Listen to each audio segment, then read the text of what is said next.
ሰላም ሰላም ኣሕዋተይ ሓንቲ ሓፃር ታሪክ ሓንቲ መሓዛ እያ መሳርሕተይሲ ዘውሬትኒ እያ ቅድሚ 2 ዓመት ገለ እያ ትኸውንና እንታይ ኢላሃንሲ ንሓዳረይሲ ብጣዕሚ እየ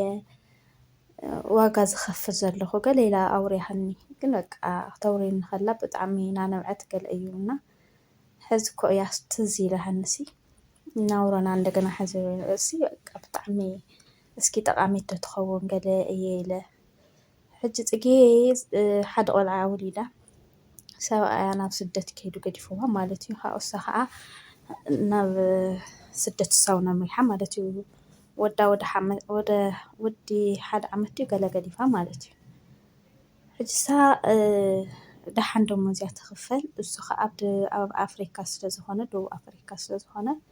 ያው ብዙሕ ኣይኮነን ደሞዙ ማለት እዩ እና ናታ እዩ ዝበዝሕ ደሞዝ ሕጂ እናሰርሐት ኣፍቱ ገጠር እዩ ይመስለኒ ብርካሽ ቦታ ትገዝእ እሞ ሕጂ ቦታ ትገዝእ እሞ ንምንታይ በቃ ናትክ ደሞዝ ይፅቡቕ እና ኣስሪሕኺ ካብኡ ድሓር ኣነ እስኺ ንዓዲ ክመፅእ እሞ ኣነ ክሕግዘኩም ኣብኡ ከለኹ ገለ እዩ ዝብላ ማለት እዩ ሕጂ እሳ ከዓ እቶም ቤተሰባ ከዓ ንምንታይ እስኺ ቦታ ገዚእ ከለኺ እሱ ከዓ የስርሐዮ እዮም ዝብሉ ማለት እዩ ሕጂ እዛ ቆልዓ ኣብ ክልተ ኮይና ማለት ሕዚ ትወዳ ምስ እንዳቦኡ እያ ገዲፋቶ መፅያ ብትኽክል እቶም ስድራኣን እቲ ሰብኣያን እቶም እንዳሕማኣን በቃ ሕጂ እዛ ቆልዓስ ትሰርሕ ኣላ ቅርሺ እውን ትልእኽ ኣላ ግን ቅሳነስ ዝበሃል የለን ገዛ እውን ቦታ እውን ገዚኣ ኣላ ግን ቅሳነስ ዝበሃል የብላን ሕጂ እዛ ሰብ እዚኣ ናይ መን እዮም እያ ክሰምዕ እቲ ሰብኣያ ገዛ ስርሒ እቲ ቅርሺ ሕዚ ስኢልኪ ኣይትለኣኽላቶም ንዓቶም ነቶም ቤተሰብኪ እስኺ ገዛ ስርሕዮ እስኺ ዓዲ ክእተዊ ምስ ወድኺ ኩኒ ኣነ ኣብኡ ከለኹ ክፍለኩም እየ ክሕግዘኩም እየ እዩ ዝብል ሕጂ ምንም ነገር ግን ኣይሕግዛን ሕዚ በቃ ደሞዘ ይውሕዳት እየን ገለ እዩ ዝብል ማለት እዩ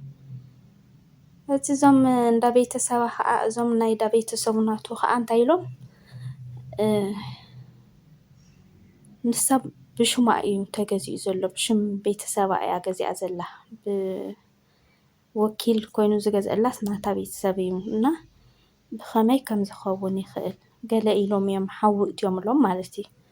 ሕጂ በቃ ተንኮል ኣሎ ኣብዚ ቦታ ኣብ ሕጂ እሳ ትደኽሞ ንሳ ብትደኽሞ ንሳ ብትሳቀዮ ንሳ ትሓስቦስ እቶም ኣብቲ ዓዲ ዘለዉ ተንኮል እቲ ሰብኣይ ከዓ ናይቶም ቤተሰቦም እናሰምዐ ብተንኮል ማለት እዩ እና ሕጂ ፅጌ ኩሉ ግዜ እያ ትረኣየኒ ይጥይቃ እየ ዋላ ሕዚ ግንስ ንምንታይ ኢኻ ምሕዳር እንድሕር ምትእምማን ዘየለን እንድሕር ሓደ ዓይነት ኮንካ ዘይትሰርሕ ናይ ቤተሰብሲ ንምንታይ ክትሰምዕ ትኽእል እና ኣነ ብጣዕሚ እያ ተሕዝነኒ እታ ቆልዓ እንደው ኣብ ዝቐረባ ግዜ ከመይ ኣለኺ ገለ ኢለያ እቲ ቦታስ ሸይጦምዎ እዮም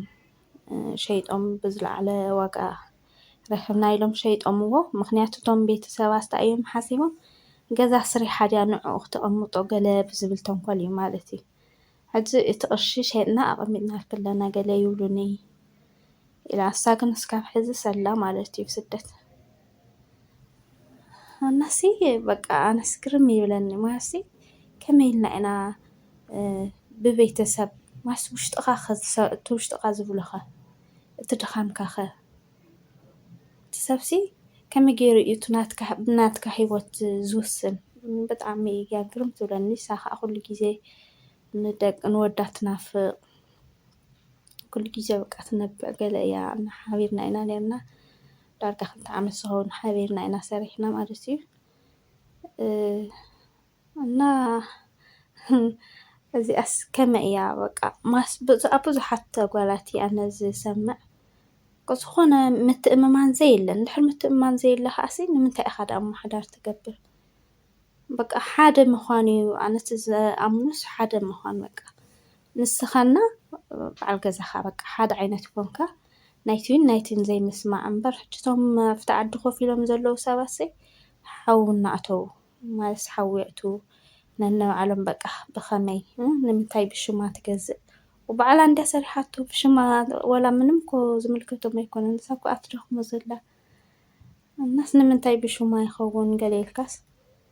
أزي كونا مالتيو إن تساوون حد جيزاناتهم يسمع حد جيزاناتها يسمع نتم بيت سواقن بقى عازيو مس بيت سبا يزارب قلقلة تبل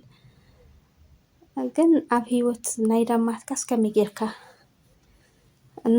እዚኣ ከማኸረኩም እየ እስኪ ከመይ ትብሉ እዛ ቆልዓ እንታይ ክትገብር ኣለዋ ትብሉ እስኪ ንገሩና ኢኹም ኣብዚ ሕልኩም ዘረባ ከይከውን ንሕርፈት ኢኹማ ከዓ ኣለኒ ብዙሕ ታሪክ ከውርየኩም